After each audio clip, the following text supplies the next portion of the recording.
Yuk. Oke. Ginting, persiapan nanti di Eropa sendiri, persiapan terakhir ini seperti apa? Ya, persiapan so far sih jalan dengan baik. Udah siap lah intinya buat sampai besok ya, besok malam atau lusa dini hari baru berangkat ke Denmark dulu. Ya, so far sih udah siap sih dari segi fisik, teknik, mental segala macam. Nanti tinggal di sananya aja. Mungkin H-2 tinggal adaptasi lapangan, terus juga belajar juga calon lawannya seperti apa dan ya kayak gitu sih, lebih ke situ sih.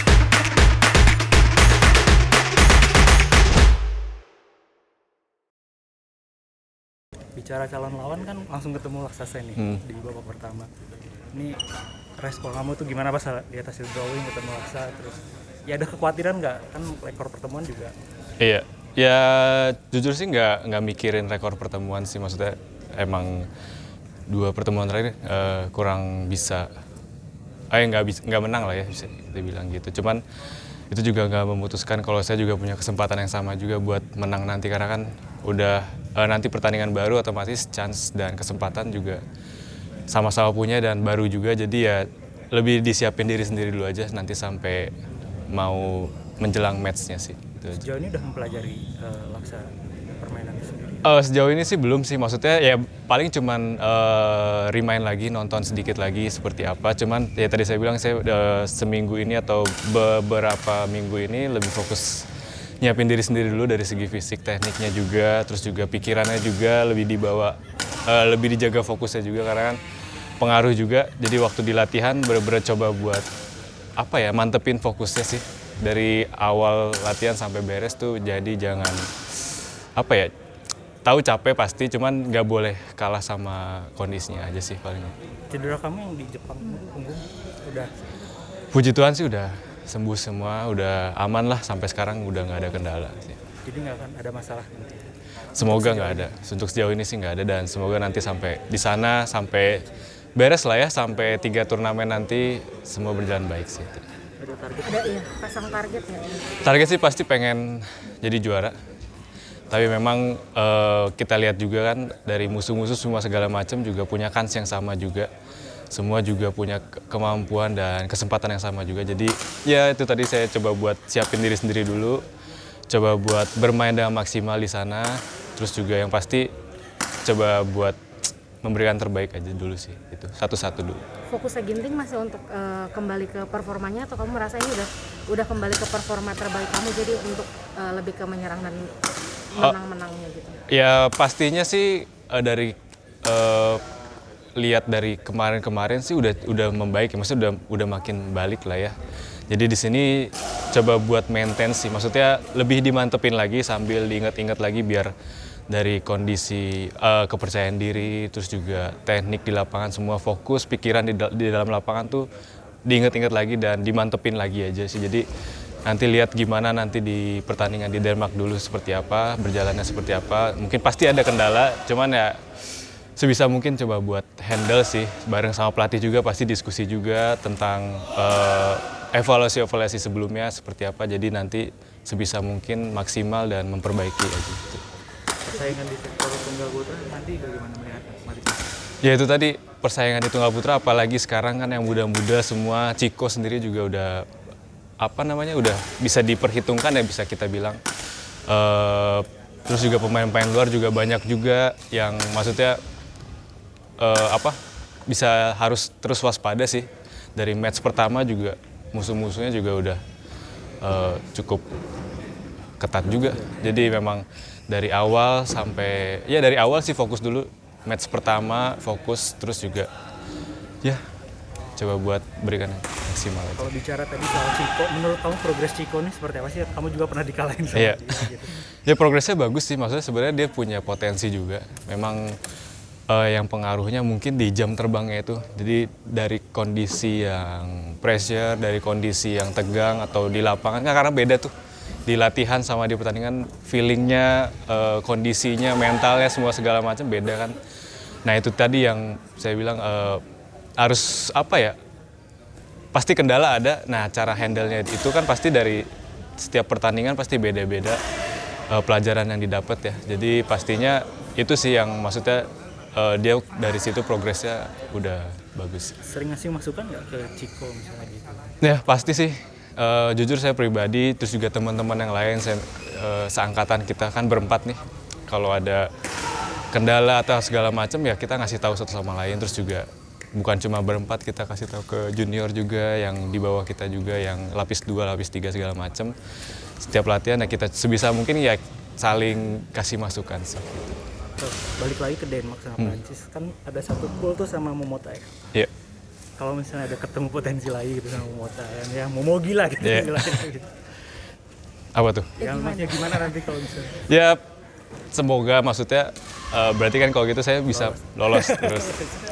Cuman nggak mikirin ke situ sih, jujur pas lihat drawing nggak langsung mikir ke Momotanya, karena di babak pertama juga, pertama kedua lupa lawan siapa. Pokoknya babak pertama, kedua dan seterusnya ketat-ketat semua sih.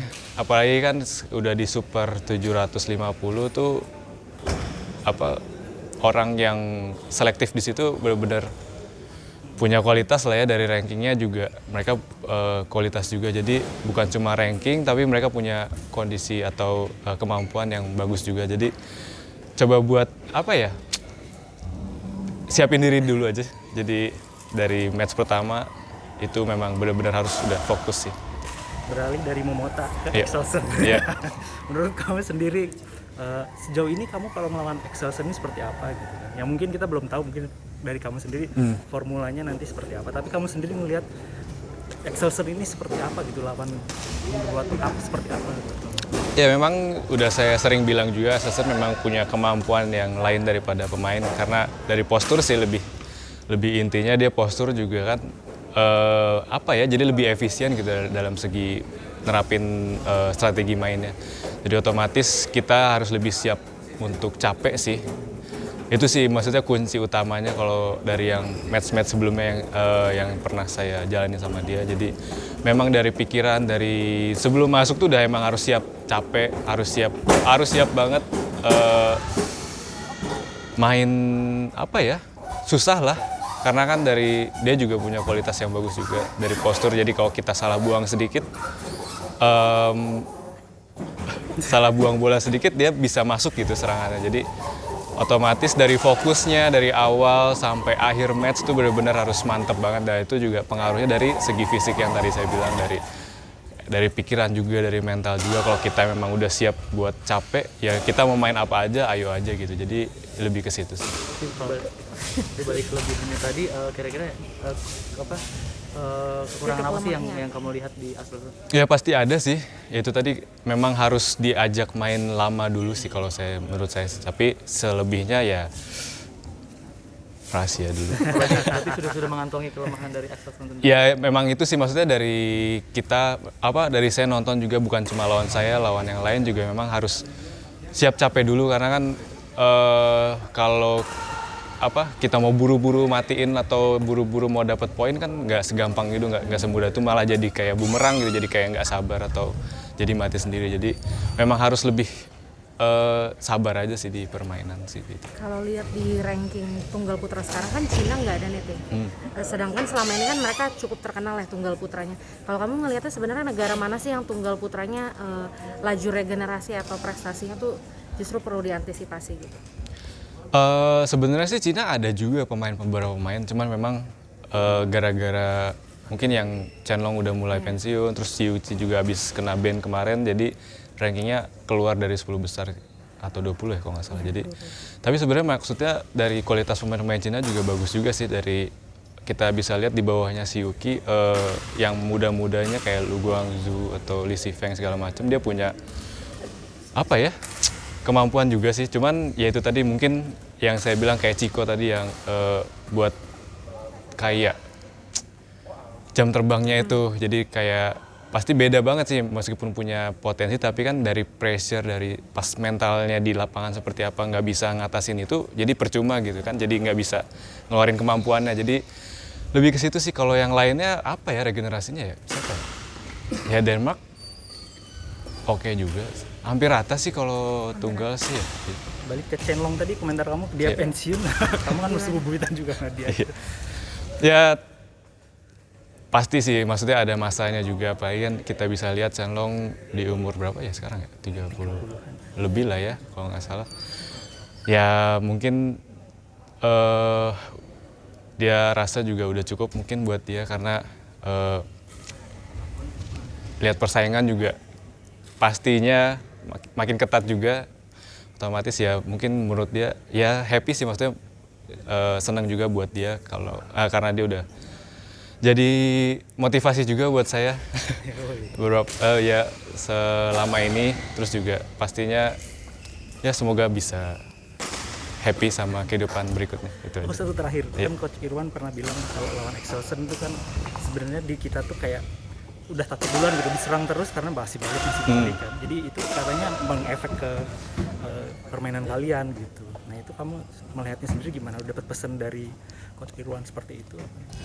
Ya memang harus benar-benar tepat sih strateginya yang tadi saya bilang. Bukan berarti kita nggak boleh nyerang, bukan berarti kita harus defend terus juga. Cuman memang harus mix and match-nya itu harus tepat dan pas gitu. Karena kalau ada yang kurang tepat sendiri ya bisa jadi bumerang, itu yang tadi saya bilang. Misalnya kita main nyerang terus, tapi nyerang terus otomatis dia lebih pergerakannya kan besar, tinggi gitu. Jadi ya dia tinggal cuman gini-gini doang. Sedangkan kalau kita rally atau kita defend doang atau nggak ada serang sama sekali ya sama aja, kitanya kan pontang-panting juga. Jadi memang apa ya, cara buat bikin dia pergerakan dia nggak enaknya seperti apa. Terus juga sebenarnya sih ya mesti emang harus ngadu strateginya sih. Maksudnya dari cara bermain strategi di lapangan kayak latihan segala macem pengaruh juga sih buat ngembangin permainan ya, karena kan nggak bisa dari awal dari 0-0 sampai 2-1 tuh mainnya gitu-gitu aja. Jadi misalnya 2 poin pertama pasti kita sama-sama ngadu strategi juga kan. Jadi ya buat lihat perubahan-perubahannya itu sih yang maksudnya memang kita harus lebih cepat dan tepat dalam membuat keputusan sih itu. Terima kasih sudah menonton.